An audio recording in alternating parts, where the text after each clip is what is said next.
मिहिर, मैं ये क्या सुन रहा हूँ? माँ बता रही हैं तुम किराए के घर में शिफ्ट हो रहे हो। अभी तुम्हारी शादी को 5 महीने भी नहीं हुए और दीप्ति बहू ने तुम्हें अपना गुलाम बना लिया। मुझे देखो, शादी को 5 साल होने जा रहे हैं, लेकिन एक बार भी मैं तुम्हारी भाभी को अपने साथ नहीं ले गया। घर के प्रति अपना फर्ज पूरा करने के लिए मैं वहाँ अकेले हूँ और तुम्हारी भाभी यहाँ सबकी सेवा कर रही है, और तुम अभी से बहू को लेकर अलग हो रहे हो। साहिल अपने छोटे भाई को गुस्से से देखकर बोला, सॉरी भैया, मैं आपकी तरह महान नहीं बन सकता, जो मेरा हाथ पकड़कर मुझ पर विश्वास करके एक अनजाने घर में चली आई है।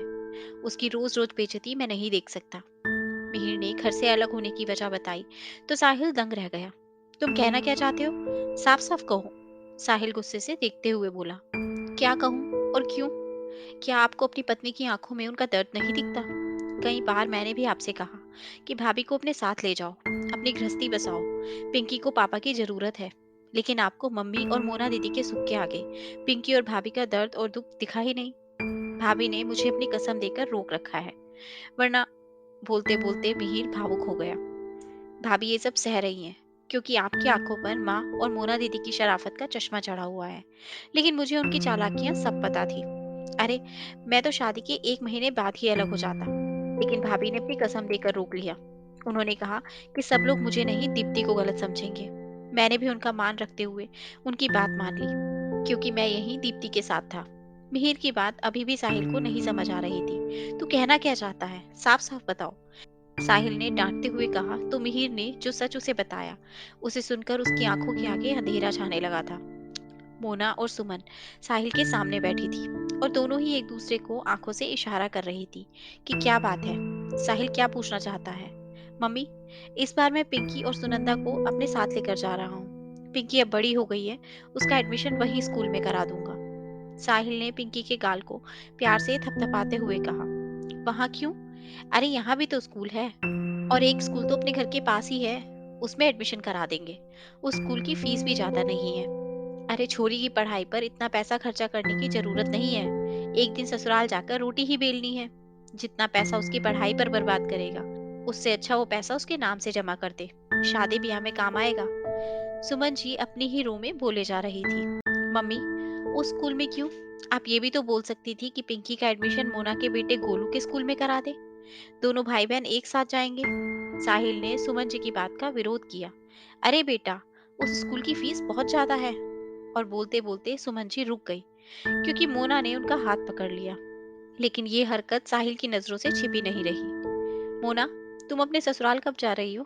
साहिल के इस अचानक सवाल पर दोनों माँ बेटी चौंक गई। क्यों? अचानक तुझे इसे ससुराल भेजने की चिंता क्यों हो रही है? जब दामाद जी को कोई समस्या नहीं, तो तुझे क्यों हो रही है? मैं सब समझ रही हूँ, ये सब सुनंदा का किया हुआ है। उसने पहले दीप्ति मिहिर को भड़काया और अब तुझे भड़का रही है। सुमन जी हाथ घुमा घुमा कर बोलने लगी, मम्मी, कहते हैं झूठ के पाँव नहीं होते, और आज आप झूठ को पाँव ही नहीं, पूरा शरीर देने में जुटी हो। मैंने आपसे सिर्फ पिंकी की पढ़ाई का जिक्र किया था, लेकिन आप बात को कहां से कहां ले गई। मैं जब भी आता हूँ आप अपना और मोना का रोना लेकर बैठ जाती हैं कि सुनंदा के होते हुए आपको कोई सुख नहीं। मोना अपना घर द्वार छोड़कर यहाँ पड़ी है, आपने ये बात मुझसे छुपाई, और सुनंदा को पिंकी की कसम दे दी कि वो भी मुझे सच ना बताए। क्यों? साहिल के सवालों को सुनकर सुमन जी चुप हो गई। आप मुझसे कह रही थी कि सुनंदा घर का काम नहीं करती और गोलू को खाना भी नहीं देती, जबकि गोलू ने ही बताया कि घर का सारा काम मामी ही करती है, और ये भी कि उसे स्कूल के लिए सुनंदा ही तैयार करती है और उसका टिफिन भी वही बनाती है। मैं घर खर्च के लिए जो भी पैसा भेज रहा हूँ, वो आप गोलू की फीस भरने में खर्च कर रही हैं, क्योंकि मोना के पति राजेश जी ने शर्त रखी है, ये घर वापस आओ, वरना सभी खर्चा वो रोक देंगे। मोना उन्हें गोलू को लेकर टॉर्चर कर रही है और ब्लैकमेल कर रही है। बेटी को आप ससुराल वालों से अलग रहने की सलाह दे रही हैं, और खुद अपनी बहू को बेटे से ही अलग करके रखा है। आप दोनों ने हमेशा मेरा प्यार और आदर का फायदा उठाया है। आप दोनों पर अंधविश्वास करके मैं सजा के तौर पर सुनंदा और पिंकी को आपके पास छोड़कर रखा है, लेकिन अब मुझे आप दोनों की सच्चाई पता चल चुकी है, इसलिए मैं सुनंदा और पिंकी को लेकर जा रहा हूँ।